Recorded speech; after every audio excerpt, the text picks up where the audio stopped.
Looks like somebody else. Did somebody already hit record? Cody started recording. Okay. Thank you, Cody. He has to step away for a minute to get a package, so he'll be back soon. All right, we're going to give it just another minute or two.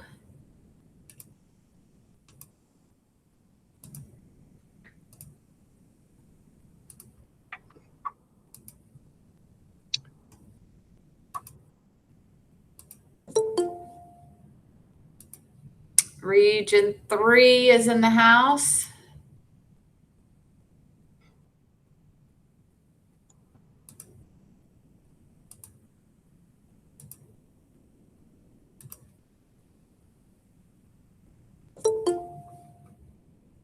In Region 1.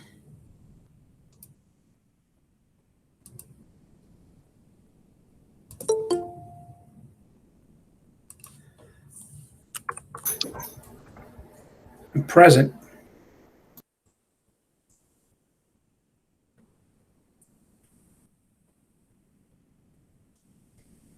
Wonderful.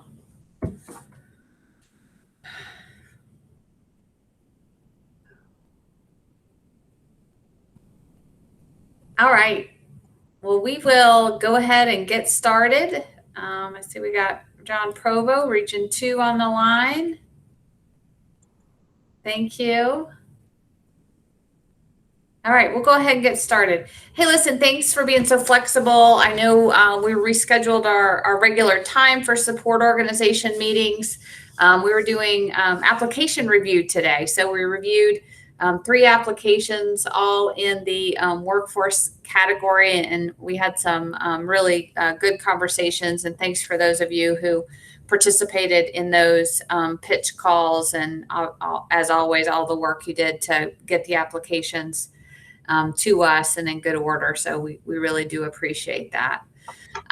We are really considering this one of a series of technical assistance offerings that we're kind of trying to design and organize in to support you in your efforts to refine your growth and diversification plan. So as you know, when we issued the guidelines for the plan, we had some specific data points that we thought might be relevant for you to consider as you reviewed those strategies.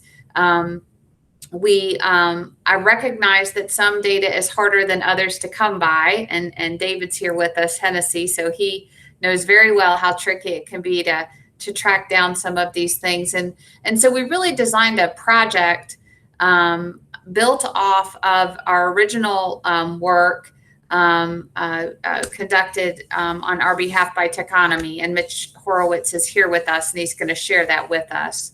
So we received a project proposal from Mitch and his team. We shared that with you, spoke to you. You said, gosh, if we could get parts of it faster, phase the project. And so what you're going to see today is really the delivery of the phase 1 portion of the project. So there is more coming. And we're going to get that to you, and maybe Mitch can share during his remarks the timing for that. So what I think is important to remember is, and I'll just start by answering Liz's question, which she posed to us privately, and that is, do you have to use this information in the development of your growth and diversification plan? You do have to consider some type of data or reflection on the performance of your startup ecosystem in the development of your plan. As we discussed with many of you, you have data sources or resources that you'd like to use, perhaps built after you developed your first plan, that's fine. But we do want you to use these as a resource, and we are going to be publishing these in a way that is similar to how we presented them with Teconomy's first bit of work. So different from the first project, Mitch and his team, they're not going to be out in your neighborhood doing focus groups, developing formal recommendations. It really is just a little bit of extension of some of the performance metrics, if you will, associated with your startup ecosystem and the entrepreneurial activity that's occurring in your region. So, and Sarah, if I could just add a little more background. So what Mitch is presenting today He's focusing on, he had to pick obviously one region. We're not going to go through every region, but they're all the same. It's the same, data for each region. We're picking region 5 in this for this presentation. And this is the same presentations that I individually sent to all the regions. And this is the data set that we have, that we adopted, the board adopted in the March meeting, for the required data that you need to include in your G&D update plan. The second phase is going to be more complementary stuff. And this does not have to be included in your G&D plan, but it's meant for your council to help vet your ecosystem as you're vetting projects. And if you want to, include some of these components of the phase 2, you have the ability to, to continually update your G&D plan. Great. So Billy, are you going to kick us off and yeah, let me do that right now, Mitch. Super. Right. And again, Mitch, would it be helpful if we just did a little bit of a roll call? I want you to get some context of kind of who's in the room. So I'll just do a little. I have a little bit of a cheat sheet here. I took your invitation list. Well, let's go through and you can kind of check the boxes here. So we'll do a little bit of a roll call. Region 1. Hi, I'm Kaylin Hunter. I'm the Program Director of Go Virginia Region 1 and Economic Development for the University of Virginia's College at Wise. We have 2 part-time team members who aren't with us today as well, and then we also have Shannon Blevins, who is on the line with us. And Shannon, if you'd like to introduce yourself.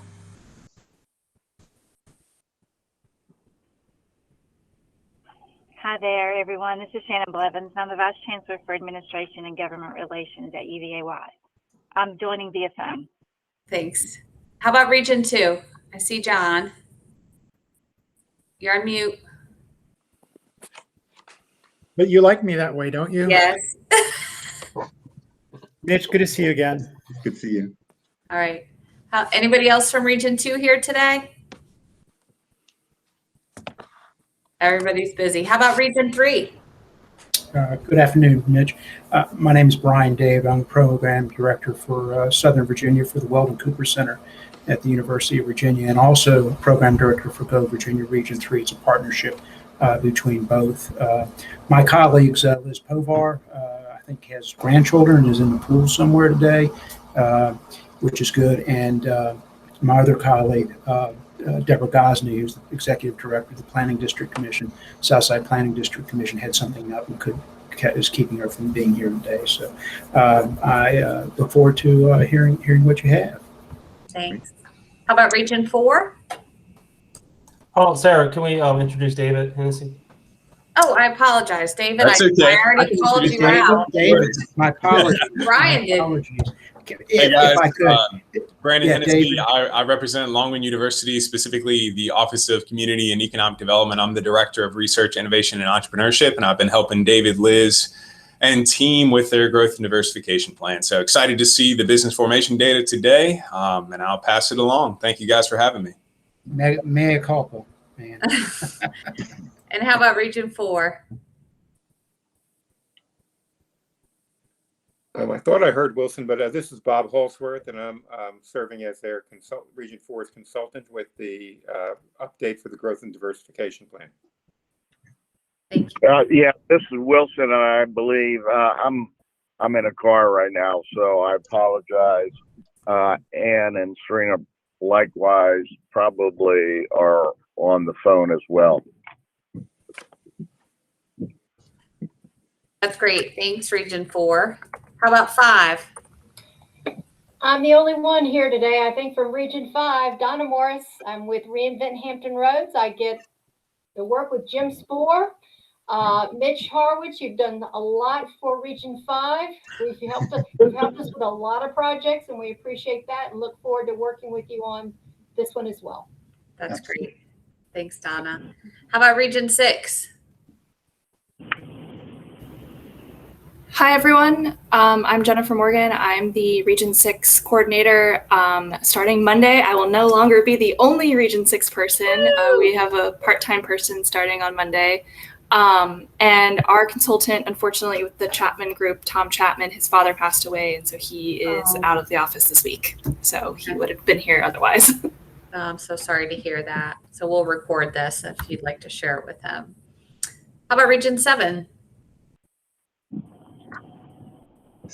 Oh, hi. I'm Ann Hislop with Region 7, and I'm Managing Director with Susan Baker, and I'm not sure if she's on the call today.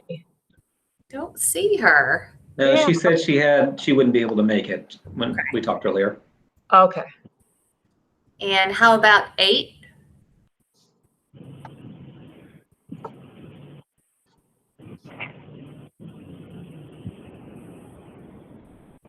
I thought I saw Ashley, maybe not. It's all right. We'll go right to 9.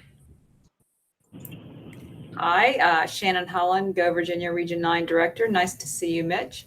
Helen Cawthon with the Central Virginia Partnership is also on the call, but I'm introducing her. So I see Helen down there in my corner. So, okay. Anybody else that we missed? All right, fantastic. So there you go, Mitch. We got somebody from every region, and some of them brought a buddy, so you kind of know who you're talking to. Excellent. And I have 2 buddies as well. Joe Simpkins and Dylan Yetter are also on the call. So I think, one thing we can plan to do is, as people, if you have questions, just raise your hand. And I've told Dylan or Joe, though I know there's plenty of other support folks, will let me know, and because it's hard to present and also see when there's questions and stuff. So kind of building off of this slide, I mean, what this phase 1 data is going to focus on is the startup activity and the firm dynamics. And we're going to use 2 standardized data sets that we've now standardized graphics around, and we're going to we tried on each slide to explain why we're interested in it, why it matters, and hopefully that'll work for you. The data that we're presenting is a little different than time period than what we did in the earlier work. We took a period more typically from 2010 to as late as we could into 2020. So Billy, if you move the slide ahead. Great. And can everybody see this? I can't tell if this is the full size on everybody's screen, so but everybody can see this well. So this is actually very similar to the slide that we presented back in the original work, including the fact that you can see we actually got one of the dates we just didn't capture because the data set didn't change, and I think all our eyes glazed over it. So the first data set is something that comes from the census, and it's called the Quarterly Workforce Indicators. And when we go through the data sets, you're going to see that this gives us insights into employment by the age of firms. So what it's not giving us is, the more business formation and kind of data that allows us even to get into what very detailed industry sectors, but it does give us a more high-level profile of where your jobs are coming from. And so in that, it provides extensive coverage. It's very similar to data that is other federally collected data, so it's consistent. And so it's a valuable tool to understand the contribution of your younger firms relative to your overall economy. On the Business Dynamics Research Consortium database, this is a database that builds off of a proprietary database, corporate database from Info Group. And so it then tries to break out, and controls for births, deaths, expansions, contractions type of data. So it's a very robust data set, but it's built up off this proprietary data.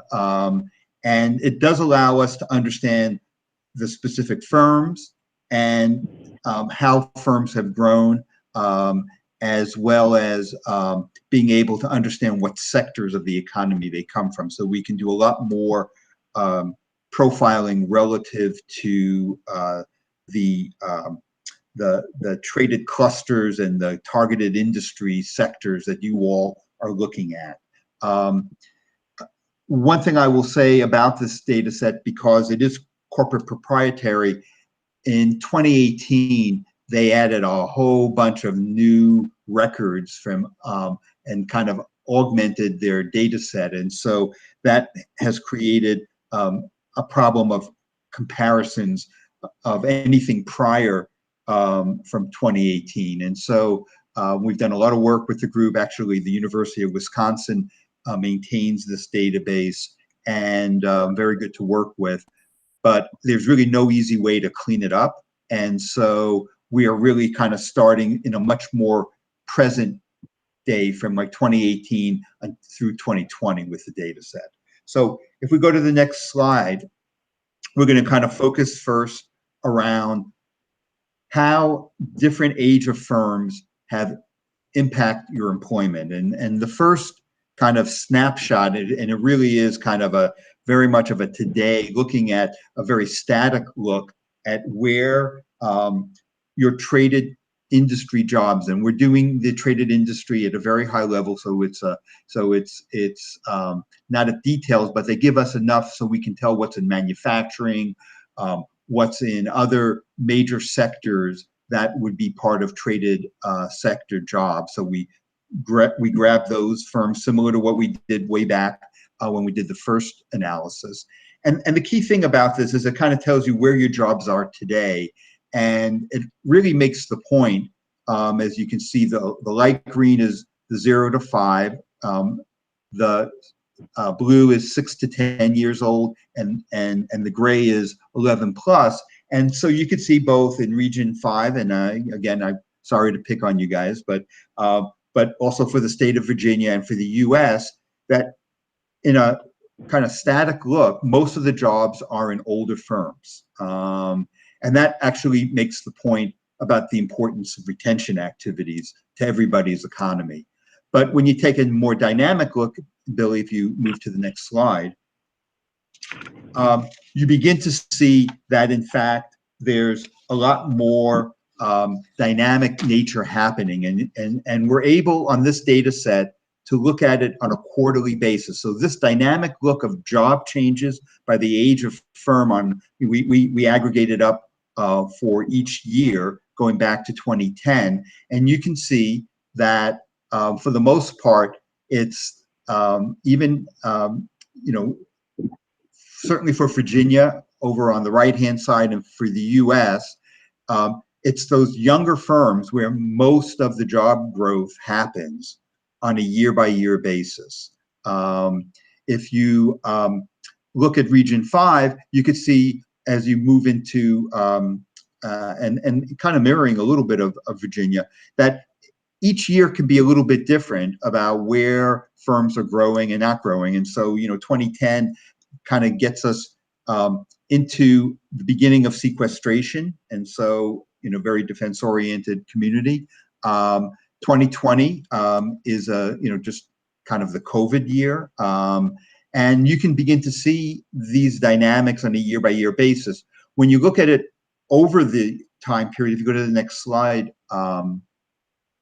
you can kind of get a better frame of reference about in terms of on a net basis over the 10-year period, where the firm growth is happening in your region, compare it to the state, you compare it to the US, and this is pretty consistent across every region.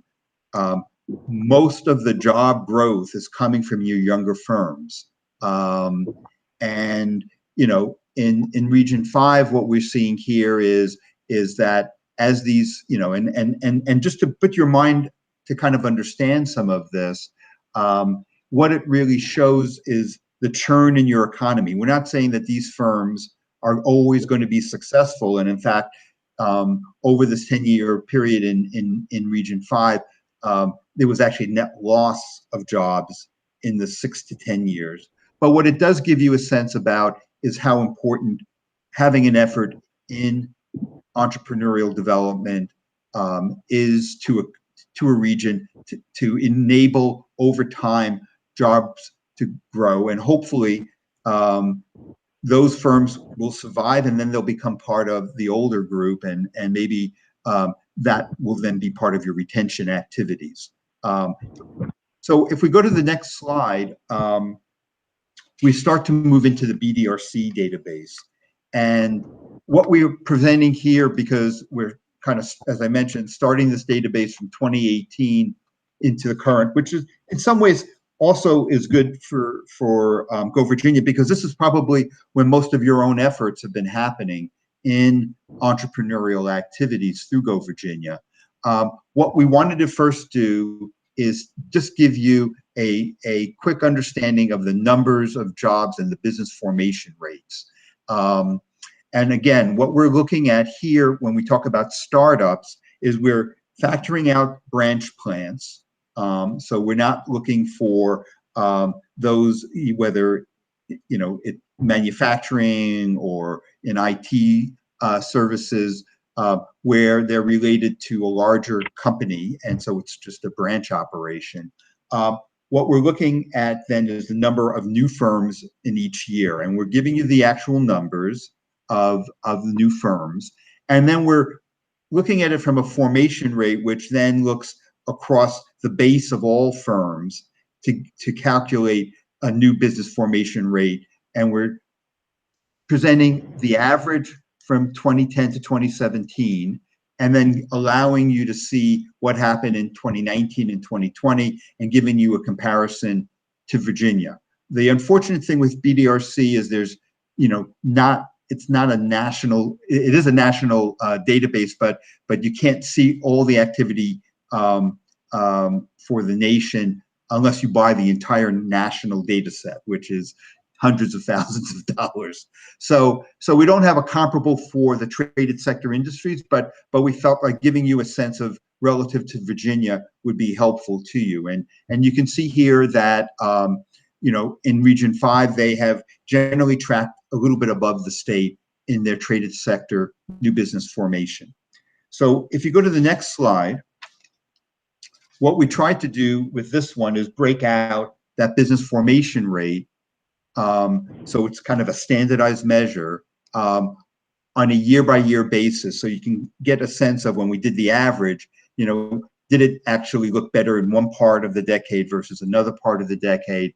And in essence, kind of give you whether it's fallen or risen over the period. Now, for the most part in Virginia, we saw a little bit of a decline, but it's not consistent. And 2017 was a good year, was a very good year for Region 5. It was a better year for Virginia. It picked back up between 19 and 20. Unfortunately, we have that gap year of 2018, but there's really no way to standardize given that big new set of data points that got added in that we don't know when those firms actually got created. So we went forward from there. So looking at this then, we start to think about your regions in a geographic sense, if you go to the next slide. And we wanted to give you a sense of where the hotspots were and kind of how this entrepreneurship, because we do have geo coordinates for all the companies, all the new startup firms. And so what we tried to do here was over this 2018 to 2020 period, show you where most of the new firms were located. And I think the important thing here is it can help you think through more place-based developments, whether it's incubators or accelerators or co-working spaces. And because this is geo coordinates, we're not forced into prescribed census tracts or county lines. It truly looks when the mapping software calculates this, it's truly looking at where firms are relative to other firms. And the more orange it is, the more significant the activity, the more yellow is moderate, and then the light green is more limited. And, you know, in many regions, you're going to see a lot of scattering to where entrepreneurship activities are happening. And that's fine. You can keep going, Billy. That's quite all right. And then what we wanted to do was kind of working with a very similar set of traded industry clusters. We looked back when we first did this work back in 2019. We kind of looked across all of the regions to kind of see what were common industry clusters. We looked at this with Sarah and Billy, and we also have given you a separate handout with all of the detailed industry mapping. But what you can see here is across these kind of more standardized for the Go Virginia regions, traded industry clusters. And we understand that you may have, your targets may fall exactly with these, or they may be kind of contained within it. So you may, for instance, in something like financial and insurance services, pick a more limited subset of activities. Tell you both in 2019 and 2020, what were the number of new startups, so you can compare year to year across your clusters. And then we looked at it relative to the number of firms in that cluster, what the business formation rate was, and we could then compare you to the state. And so this kind of gives us a sense of whether your new business formation across each of these industry clusters, first, did it grow or not grow on an absolute basis? And then relative to the formation rate, were you ahead of the state consistently? Were you kind of more mixed? Where one year you were lower, one year you were higher? Kind of give you a sense of what's happening in the level of activity relative to your entire business base in that cluster. So again, that really gives you a good sense of both seeing the trends and the kind of competitiveness of startup activity in your region. And then if you go to the next slide, we then wanted to share with you, so that, because you may not be tracking exactly these traded clusters the way that we've presented them, kind of what was actually happening in the overall cluster. So kind of looking at this data chart, and you can see the actual numbers, we're giving you a sense of how you can compare what's happened above in terms of your new business formation activities relative to the state, kind of how it compares to how your overall cluster is performing. And the way we think about this is we're thinking about the use of employment as kind of a, in fact, Billy, if you go to the next slide, and then we'll come back to this. We're looking at the size, you know, is it large, i.e. is it over 15% of your traded industry cluster? Is it mid-size, somewhere between 5 and 15? Is it small, under 5? And then we're using very standardized, and I hope very familiar to all of you, measures of kind of regional economic performance. One is location quotient. I know that wonderful term that makes economists look scientific, but really all it's about is the share of the concentration of that industry in your economy relative to what you would expect on average across the country. And so, you know, if you're really specialized in an industry, typically you'll have a location quotient above 1.2. 1 equals the country. 1.2 means you're 20% more concentrated than the country in that industry cluster. Is it actually growing or not growing in your region? And then how does that growth look compared to the country in terms of, are you growing faster than the country, or on pace with the country, or slower than the country? And so now if you go back to slide 10, it becomes a little easier to understand kind of the way that we think about this. We have kind of a decision tree kind of way of thinking about it. So if you look at Region 5, there are some that are only declining, which means that they are don't have a very high location quotient, and are declining in their absolute employment. You have some that are real strengths in the region, current strength, which means that you're both specialized, growing, and growing faster than the country. You have others that are emerging, which means that it's not yet specialized, but it is generally growing.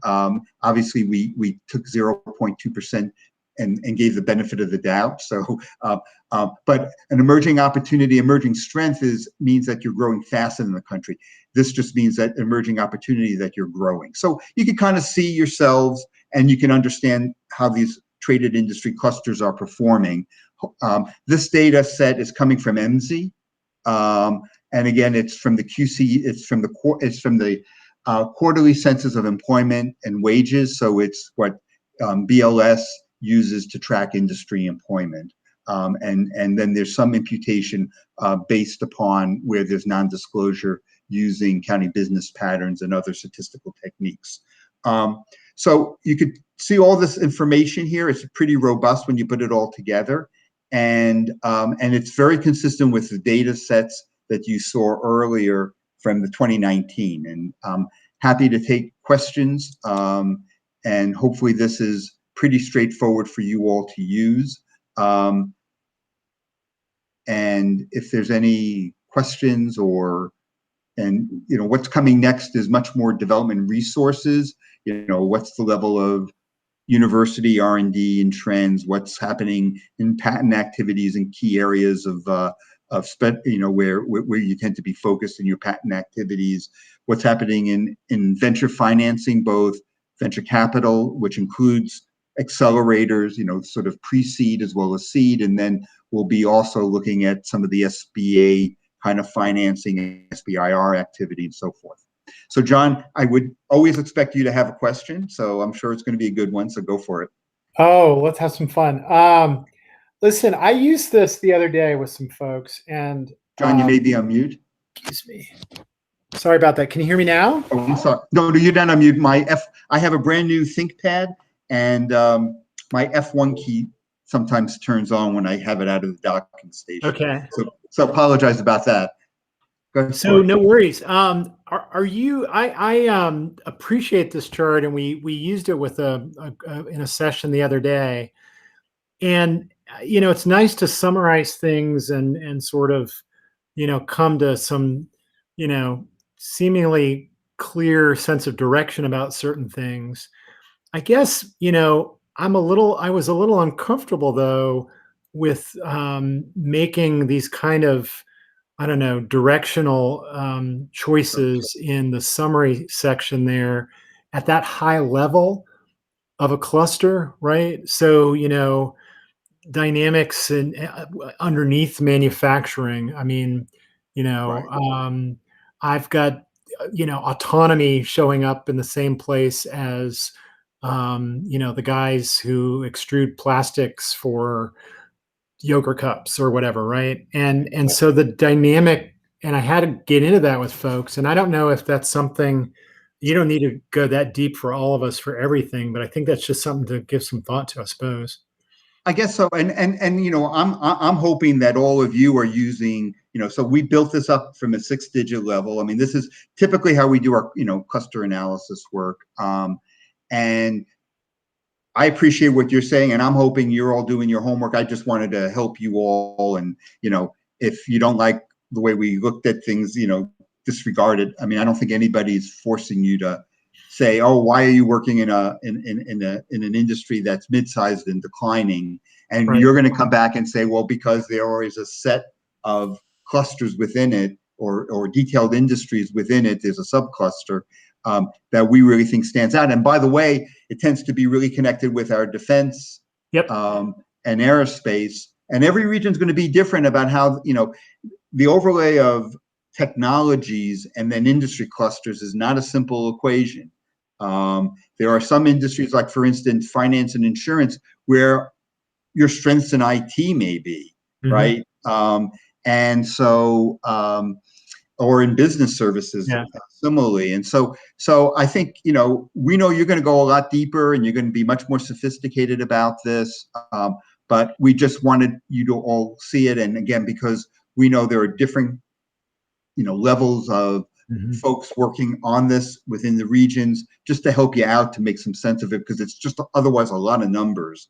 And it's hard to see. And if you don't like the way we rated things, change it. And hopefully you have this similar kind of data that you can work to come up with how you want to define your clusters. Great answer. And I was just trying to throw you a nice softball that you could use. Oh, I love that. I appreciate it, John. I could use all the softballs in the world.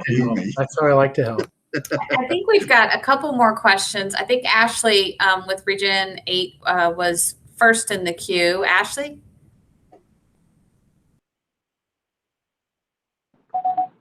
No, Sarah, I don't think I had a question. Gosh, listening in. Not Ashley this time. All right, Brian David, I can see you. Yep, there I am. John had really the question, because I'm on another screen looking at Region 3's numbers, and the manufacturing jumped out certainly as a declining industry. It's the largest absolute numbers in Region 3. And outside of the deep dive into the metrics of it all, there's a harder, I guess more of an affection that people have for manufacturing in Southern Virginia. And so that's going to play into the real need to kind of do a deeper dive into these numbers to tease out what is declining and what is not. Certainly we have the high skill and acumen of David Hennessy to do that for us. But I know from bringing this to people, the people in the regional council, to understand, if we go at this high level and show manufacturing declining, all the public investment in sites right now going on, and the recruitment and retention and expansion of existing business investment around advanced manufacturing, I know we're going to be well served by thinking through how that conversation unfolds and is unpacked. Sure. So I appreciate this, and maybe again, we did this only so you could see relative to the sectors that we were collecting the more detailed startup activity. Just take this out of the presentation. If it's not going to help you, and I'm looking at Sarah and Billy. I think it is important to be really honest about, this is just a 2-year trend, firstly, but Brian, I'm sure if you looked at, no, there's no required sections. I mean, if you looked at longer year trends, you'd see a similar decline. I mean, if not even more dramatic. So, but I think that this data presented kind of juxtapose it with the kind of the entrepreneurial ecosystem data drives the point that we have a lot of assets in manufacturing. The sector focus perhaps for our current industries are tracking negative, which means we've got to focus on subsectors, encourage new business formation to really, leverage those assets. And so I never want to encourage people to bury the truth, because I think you're right. There's an affection, I think, for some industries, but I also think that it's important that be kind of grounded in reality. And I find that incredibly motivating if it's properly couched. And the other thing I would say is, I'm not sure, if you're going to have a competitive manufacturing base, I'm not sure. And remember, this is tracking employment across all of your all your manufacturing. That necessarily job growth is the only metric I would use. So in fact, we're doing a deep dive in Maryland on manufacturing right now, and lo and behold, in a very high cost state that has a tough time competing with Virginia around manufacturing, its neighbor, or Pennsylvania, its productivity in manufacturing is very significant. So, you also have to think about what's happening in manufacturing and how it goes. And remember, the multiplier on manufacturing is so significant that and what I see Region 3, nobody else sees it. It is a large specialized industry in the region. So I mean, we're not saying all negative things. And yes, its employment is off, and it's off relative to the country, but you need to go underneath that a lot deeper if you're really going to understand what's happening in your manufacturing base. And the idea about the sites, by the way, I mean, you could argue that one of the reasons why you're not growing your jobs is because you don't have the sites to get the kind of employers that you need and what employers want in today's economy. So it cuts both ways. And let me walk back. I didn't want to come up really out of the chute. It's that I think it's incumbent on us, certainly working with the Region 3 Council and the business leadership and things, to understand that there may be an affection for manufacturing in the general. And our job is to say, manufacturing as you know it may not be the horse we want to get on, but here are some other manufacturing sectors that are emerging, and the data is telling us this. So you have to disaggregate it all and concentrate on the opportunities rather than the new economy stuff. I mean, here we go, and jargon and all that kind of stuff. But the transfer of skills from what is a declining manufacturing to an emerging manufacturing, I think, is where the sweet spot is, at least from a workforce development standpoint. So I'll shut up. So. Right. But this data really just starts a whole conversation in a good way. It does, and I'll tell you, when you get into your region, I mean, what's the connection between your manufacturing base and your transportation logistics space as well? Because when I look at what's happening in your small business environment, boy, I see a lot of much more dynamism in that sector, and yet it's so integral into manufacturing in terms of getting the full economic values. So I can imagine, again, just as I know John is going to be taking a very specialized look at Region 2, that you'll be doing the same thing. So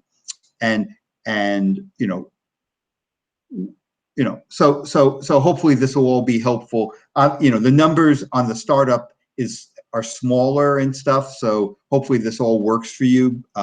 But if there's a need to do something additional, just give us a holler. We're going to be very reasonable in how we approach this stuff. So if we need to give you a very specialized look at this BDRC data set, we'll work it out so that it's really not a lot of money.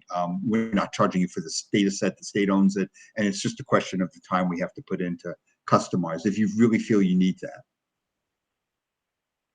Hey, one thing, I know Jennifer has a question before we get into that.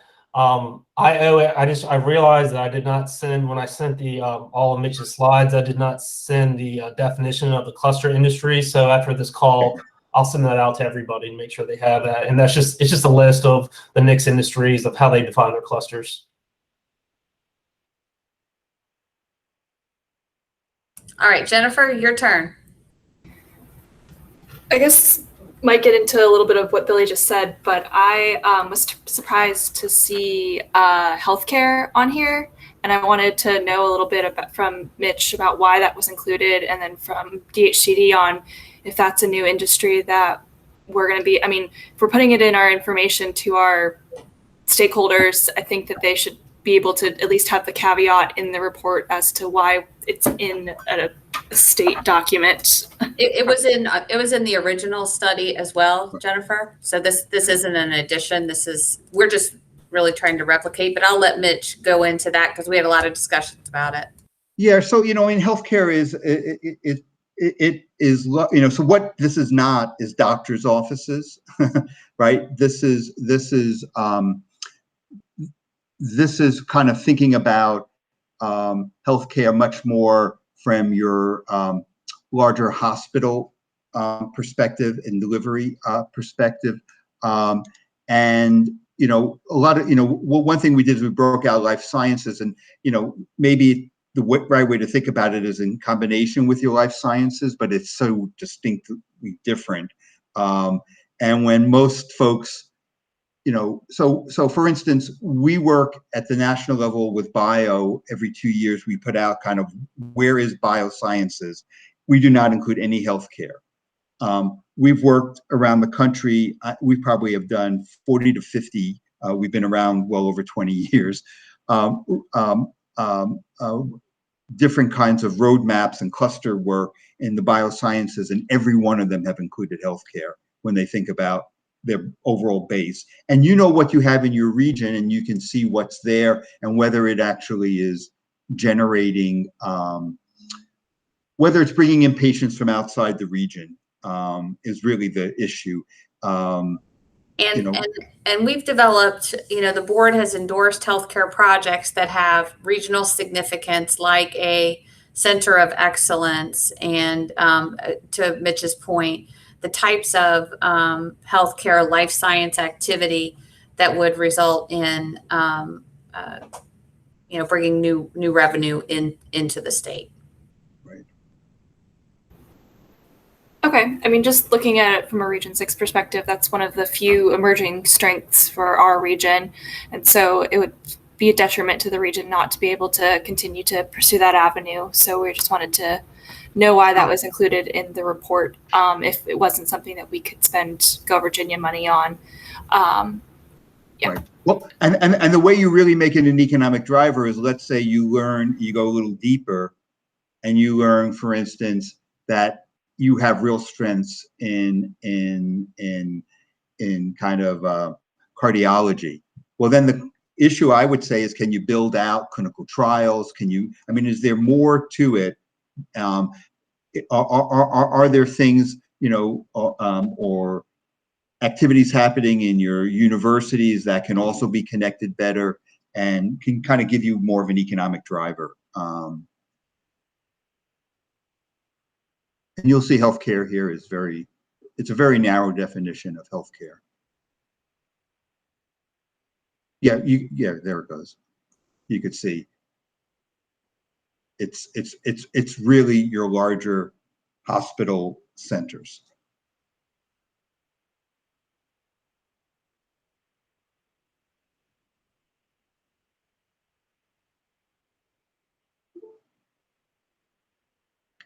And the definition of life sciences is much more your industrial life sciences.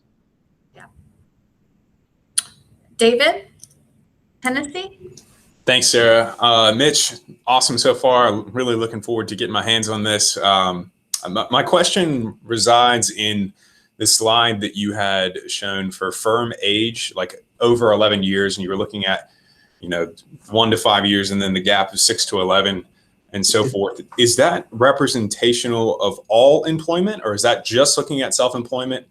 What is the filtering? So it's not necessarily self-employment, right? But it may, it's really hard to if somebody incorporates, it's really hard to kind of take them out of it. If you're working as a temporary worker, working through like an employment agency, I don't know that you'll get picked up as a firm. And again, what this is looking at is so it's looking at by those firms that are being tracked through the census, which is pretty much 95% of all private sector jobs, right? And it actually does not include self-employment, right? Dylan, I'm just double checking with you. Yeah, that's correct. Right, it's right. So how does census and BLS typically figure that out? It's folks who are going through, let's say, and having to file for employment taxes and payroll taxes, and so that's how the QCW breaks it out. And typically, it's firms over 4 employment. And again, what this is showing, unfortunately, we can't know a lot about the individual firms. All we know is by the ages and by a very, very high level NAICS code. That's a 2-digit level, and so, but it does indicate where the churn of jobs happens, and that when you look at younger firms, that's where in any economy, whether it's at the state level, the national level, or even down, to the regional level, because it's pretty consistent across regions, is that it's pretty much your employment gains are happening in your younger firms. And then as firms reach older years, their kind of more plateauing, or they're declining because,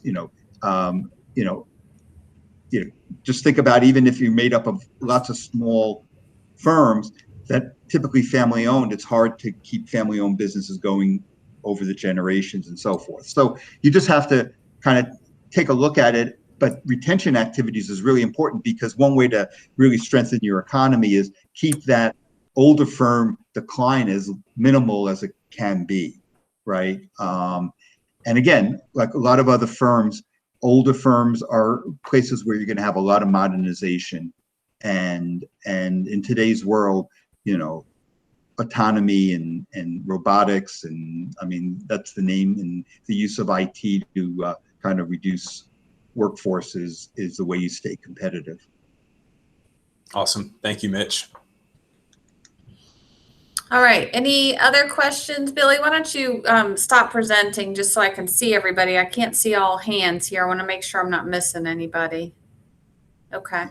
Yeah, thanks for calling on everybody, Sarah. Yeah. Hey, listen, again, I want to say what we hope is that this project is going to be a jump off point for some conversations, about your startup activity, and really to kind of think a little bit, perhaps more critically, about the ecosystem that you're developing and how it is aligned or not to support, right, business development activity in those targeted sectors. I think it's important.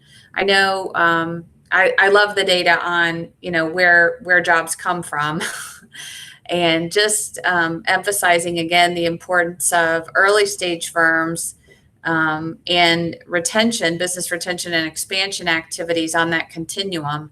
I was chatting with my team during Mitch's remarks, and I'm sure that you guys have seen similar data that looks at net new jobs that are resulting from relocation, meaning jobs that were in a state and moved to another, or firms that relocated.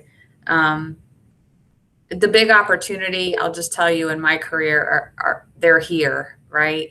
They're on supporting the expansion of existing businesses, and also on nurturing and encouraging startups that stay and grow in your community.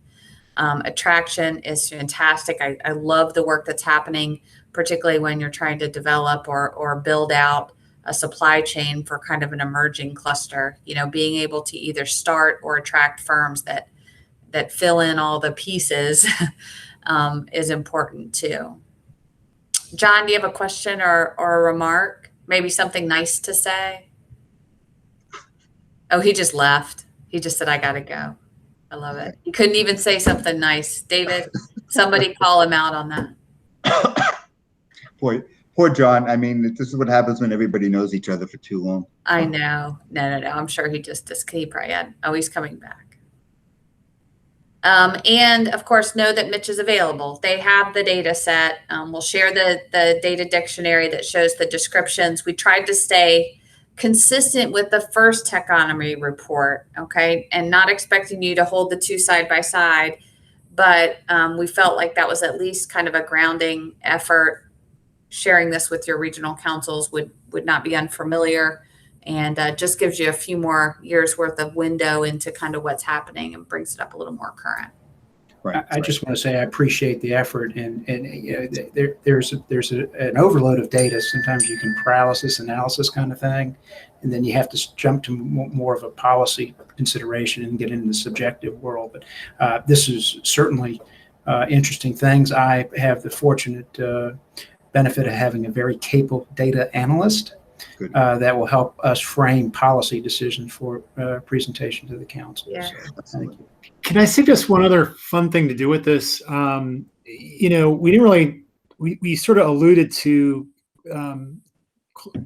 things that I think have implications for like cluster scale up, particularly when you start teasing apart this cluster composition thing, right? When you get below those larger scale clusters and think about, how things change and evolve over time. And just it's another way you could maybe play with some of this to kind of overlay it against your thoughts about cluster scale up. Yep. And the other thing I would encourage you, if you have identified subsectors or subclusters, like, go ahead and put them underneath manufacturing. I think because Mitch has shared some of the methodology about maybe how to think about kind of small, emerging, some of the language around what's competitive or not. I do like the simplicity. And for those of us that are, working with boards where folks have kind of different levels of experience with this type of data, coming up with maybe some ways to synthesize it and express it, I think is really important. So. Yeah, but you got to define it well. I mean, Exactly. So please feel free to. I think you do have access, right, Billy? Everybody has access to QCEW industry data at a pretty detailed level. Is that something? Yeah, they all got access to our jobs EQ data, where we base it off how the regions had defined it based on the specific NICS codes. So they got that in 2019, and then we updated it for I think third quarter 2020 is the data sets that they got like 3 or 4 months ago. But that's based on the QCEW data. Right, yeah. right. So you have that kind of data. We just needed to standardize so we could run the BDRC data one time, Yes. rather than Potentially, if folks wanted to pursue that. Yeah, and then we have the issue of industry definitions, which we talked with Mitch about a little bit too, particularly around unmanned systems. We had some conversations with VDP because we know they're looking at that as kind of a subsector, if you will. And we've got to call into CIT too. I think it's going to be tricky because I think each region has capabilities that plug into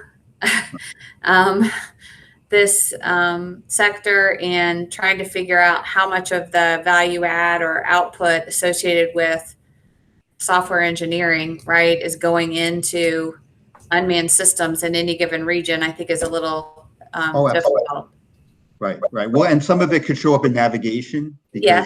Right. I mean, so it's going to be, and then depending upon, what level of activity it is and how it's built into the establishment, it could be connected to other sectors that you just don't really. I mean, you got to know who your individual firms are.